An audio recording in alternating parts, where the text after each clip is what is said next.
اب آئیے شرک فی الصفات۔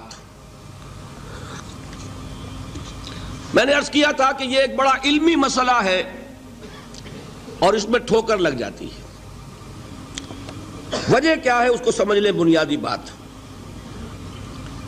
ہماری زبان جو ہے وہ بہت محدود ہے۔ ہماری ہی زبان ہے جسے اللہ نے ذریعہ بنایا اپنی ہدایت کا، ورنہ ہمارے پلے نہ پڑتی بات، ظاہر ہے نا۔ لیکن ہماری زبان کی محدودیت ہے۔ اس محدودیت کا ایک مظہر یہ ہے کہ ہم جو الفاظ اللہ کے لیے بطور صفت استعمال کرتے ہیں وہی الفاظ مخلوقات کے لیے بھی کر لیتے ہیں۔ اللہ موجود، ہم بھی موجود۔ اللہ زندہ، ہم بھی زندہ۔ اللہ علیم، تو انسان علیم بھی علیم نہیں، علامہ بھی ہے کہ نہیں؟ یہ تو بڑا مبالغے کا لفظ ہے۔ انسان علامہ ہے کہ نہیں؟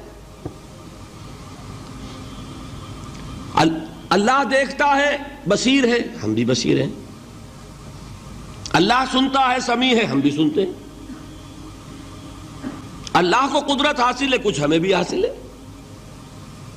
ایک مکہ مارا تھا حضرت موسیٰ نے، جان نکال دی تھی کہ نہیں؟ ہے نا کچھ نہ کچھ۔ اللہ چاہتا ہے، ہم بھی چاہتے ہیں۔ اسی دیکھیے چاہت میں وہ ہو گیا تھا جس پر روک دیا حضور نے۔ ما شاء اللہ وما شئت اجعلتنی للہ ندا، کیا تم نے مجھے اللہ کا مد مقابل بنا دیا؟ دھوکہ ان الفاظ کے اشتراک کی وجہ سے لگ جاتا ہے۔ بات سمجھ میں آئی؟ اب اس میں فارمولہ میں نے عرض کیا تھا کہ ایک نوٹ کر لیں تو مسئلے سارے حل ہو جائیں گے۔ جب ہم کوئی لفظ بطور صفت اللہ کے لیے بولتے ہیں اور اسی لفظ کو مخلوق میں سے کسی کے لیے بولتے ہیں، مخلوق میں سب آ گئے، جمادات، حیوانات، انسان، اولیاء اللہ، فرشتے، انبیاء، رسول، سب مخلوق تو ہے نا۔ تو کل مخلوقات کو جب ہم ایک لفظ بطور صفت استعمال کریں گے اللہ کے لیے اور اسی لفظ کو استعمال کریں گے بندوں کے لیے، تو ان میں تین فرق ہیں جو ذہن میں رہنے چاہیے۔ گن کر یاد کیجئے۔ اللہ کی ذات قدیم ہے، ہمیشہ سے ہے۔ اسی طرح اس کی صفت بھی قدیم ہے، ہمیشہ سے ہے۔ مخلوقات حادث ہیں، ان کی صفات بھی حادث ہیں۔ حادث قدیم کے مقابلے میں کہ پہلے نہیں تھی پھر ہو گئی۔ ایک فرق، اللہ کی ذات از خود ہے، کسی اور نے تو اس کو وجود نہیں بخشا نا۔ اللہ کا وجود از خود ہے، ذاتی ہے۔ اسی طرح اس کی صفات ذاتی ہیں، کسی اور کی عطا کردہ نہیں ہے۔ مخلوق کوئی ہو کسے باشد، ان کا وجود ذاتی نہیں، عطائی ہے۔ اللہ نے دیا تو وجود ملا۔ اسی طرح ان کی صفات عطائی ہیں، ذاتی نہیں۔ دو فرق ہو گئے۔ اللہ کی ذات مطلق ہے، لا محدود۔ اسی طرح اس کی صفات مطلق ہیں، لا محدود۔ مخلوق کی ذات محدود، کسے باشد، صفت بھی محدود۔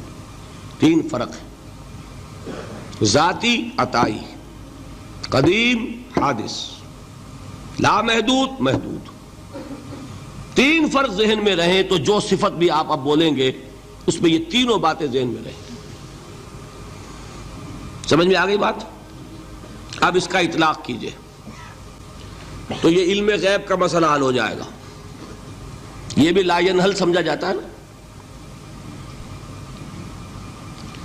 علم کسی کا بھی ہو، انسان، فرشتہ، اولیاء، انبیاء، رسول، حضور صلی اللہ علیہ وسلم، کسی کا بھی حادث ہے، قدیم نہیں ہے۔ عطائی ہے ذاتی نہیں ہے، محدود ہے لامحدود نہیں ہے، تین باتیں مان لیں شرک نہیں ہوگا، ان میں سے ایک کو ساقط کر دیں شرک ہو جائے. آئی بات سمجھ؟ اللہ کی قدرت ذاتی ہے، عطا کردہ نہیں. مخلوق میں جس کو قدرت حاصل ہے وہ عطائی ہے، ذاتی نہیں. اللہ کی قدرت لامحدود، یفعل ما یشاء فعال لما یرید علی کل شیء قدیر. ہم مخلوق کوئی بھی ہو اس کی قدرت محدود. اللہ کی قدرت جب سے وہ ہے ہمیشہ سے ہے، ہمیشہ سے قدرت بھی ہے. اور مخلوق میں سے قدرت یہ حادث ہے. تینوں چیزیں سامنے رہیں شرک نہیں ہوگا. ایک چیز کی بھی کمی ہو گئی شرک ہو جائے. یہ ساری صفات پر لے آئیے. اللہ کی حیات ذاتی ہماری عطائی، لائی حیات آئے قضا لے چلی چلے، اپنے بس میں نہ آنا تھا نہ جانا ہے. زندگی اس کی عطا کردہ ہے، جب چاہے لے لے. اللہ کی حیات بھی ایسی ہے کیا؟ ذاتی الحی. ہماری حیات محدود، ویسے بھی محدود، موت آئے گی شاید ختم ہو جائے. چلیے موت ختم نہیں کرتی، ہم سمجھتے ہیں کہ وہ ہماری ابدی ہے. محدود اس معنی میں تو ہے کھانے کو نہ ملے تو کمزوری، ذرا کام کیا تو تکان، نیند بھی آ رہی ہے اونگ بھی آ رہی ہے. اور اس کی حیات الحی القیوم لا تاخذہ سنۃ ولا نوم. حیات ذاتی ہے، لامحدود ہے اور قدیم ہے. یہاں حیات عطائی ہے اور حادث ہے اور محدود ہے، ساری صفات. اس کو ذہن میں رکھ لیجئے. تو اب دو مسئلے میں یہاں حل کر دوں. جو لوگ کہتے ہیں حضور کو علم غیب نہیں تھا اور جو کہتے ہیں تھا، بدقسمتی سے دونوں نے ڈیفینیشن علیحدہ کر لی. جو ڈیفینیشن نفی کرنے والوں نے کی ہے اس کی وجہ سے، اس کے اعتبار سے واقعتاً نہیں تھا. انہوں نے ڈیفینیشن یہ کی ہے، تعریف یہ کی ہے، وہ علم جو خود حاصل ہو جائے. اللہ کا عطا کردہ علم جو ہے وہ کہتے ہیں وہ غیب نہیں ہے. تو وہ بھی مانتے ہیں کہ ہر علم جو حضور کو حاصل ہے وہ اللہ کا عطا کردہ. میں سائی والی میں یہ سارے مرحلے میں نے طے کیے نا اپنے زمانہ طالب علمی میں. مولانا منظور احمد شاہ صاحب ہیں سائی وال میں ایک، میں ان کے پاس حاضر ہوا. میں نے کہا جی یہ مسئلہ کیا ہے علم غیب کا، مجھے ذرا سمجھائیں. انہوں نے ایک کتاب اپنی نکالی کہ دیکھیے صاحب، ہم حضور کے علم کے بارے میں یہ باتیں مانتے ہیں. حضور کا علم حادث ہے، قدیم نہیں ہے. حضور کا علم محدود ہے، لامحدود نہیں ہے. حضور کا علم عطا کردہ ہے، ذاتی نہیں ہے. میں نے کہا یہ تین باتیں اگر آپ مان لیں تو میرا تو جھگڑا کوئی نہیں آپ سے. ہوتا کیا ہے جب آئیں گے وعظ میں، خطابت میں، تو عالم ما کان وما یکون، اب الفاظ وہ استعمال کر جائیں گے. ایک واعظ ہے، عام مقرر ہے، واہ واہ ہوتی ہی نہیں، نعرے لگتے ہی نہیں، محفل میں گرمی آتی نہیں جب تک کہ ایسے مبالغے نہ کریں. لیکن وہ چیز لکھی ہوئی ان کے ہاں ہے کہ حضور کا علم حادث ہے، قدیم نہیں ہے. حضور کا علم محدود ہے، لامحدود نہیں ہے. حضور کا علم عطائی ہے، ذاتی نہیں ہے. ان تینوں چیزوں کے بعد کوئی بڑے سے بڑا وہابی اور بڑے سے بڑا اہل حدیث بھی انکار نہیں کرتا. باقی یہ بات جان لیجئے کہ غیب اور حضور یا شہادہ یہ در حقیقت عام انسانوں کے اعتبار سے الفاظ استعمال ہوئے ہیں. جب قرآن میں کہا جاتا عالم الغیب والشہادہ، اللہ غیب اور جو ظاہر ہے یا موجود ہے سب کا جاننے والا ہے، تو مجھے بتائیے اللہ کے لیے کوئی غیب ہے؟ اللہ کے لیے کوئی شے غیب ہے؟ تو کیوں کہا جا رہا ہے عالم الغیب والشہادہ؟ وہ ہمارے اعتبار سے کہا جا رہا ہے. جو تمہارے لیے غیب ہے اللہ اس کو بھی جانتا ہے، اور جو تمہارے سامنے اللہ اسے بھی جانتا ہے. اللہ کے لیے تو کل شہادہ ہے. کسی شے کا لا یعزب عنہ مثقال ذرۃ فی السماوات والارض، آسمانوں اور زمین کا ایک ذرہ بھی اس سے غائب نہیں ہوتا. غیب کا وجود کیا اللہ کے لیے. تو یہ الفاظ مستعمل ہیں ریلیٹو ہمارے اعتبار سے، اور ہمارے اعتبار سے جو شے غیب ہے اس میں سے ایک حصہ اللہ دیتا ہے نبی کو، تبھی تو نبی بنا. فرشتے کو دیکھا، فرشتہ ہمارے لیے غیب ہے. جنت دکھائی کہ نہیں دکھائی، ہمارے لیے غیب ہے کہ نہیں ہے. دوزخ کا مشاہدہ کرایا کہ نہیں کرایا، ہمارے لیے وہ غیب ہے کہ نہیں ہے. جو چیزیں ہمارے لیے غیب ہیں انہی کے پردے اللہ کچھ اٹھاتا ہے.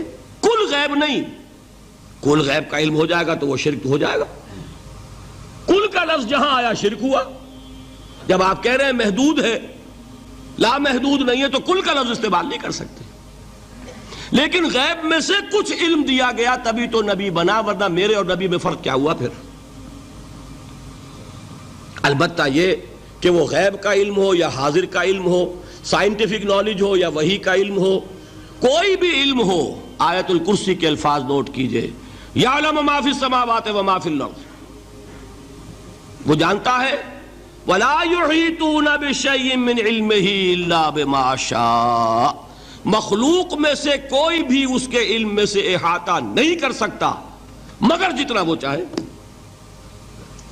اب یہ بات علیحدہ ہے کہ ہم کون ہے طے کرنے والے کہ ناپیں بیٹھ کر کہ اللہ نے ابراہیم کو کتنا علم دیا. ہم ناپ سکتے ہیں؟ عیسیٰ کو کتنا دیا ہم جان سکتے ہیں؟ تو ابراہیم کا، موسیٰ کا، عیسیٰ کا نہیں ناپ سکتے تو محمد الرسول اللہ کا کہاں ناپیں گے؟ یہ پاگل پن ہے. یہ ہے جو غلطی ہوتی ہے. ہم کون ہے طے کرنے والے؟ اللہ نے اپنے نبی کو دیا جو دیا، بات ختم. کل نہیں کہیں گے. کل کہا شرک ہو جائے گا، ذاتی کہا شرک ہو جائے گا. عطائی ہے، جو دیا اللہ نے دیا، اور کل نہیں دیا، جتنا چاہا دیا. ہے حادث، قدیم نہیں. تینوں چیزوں مان لیجئے تو شرک کا کوئی شائبہ نہیں ہوگا.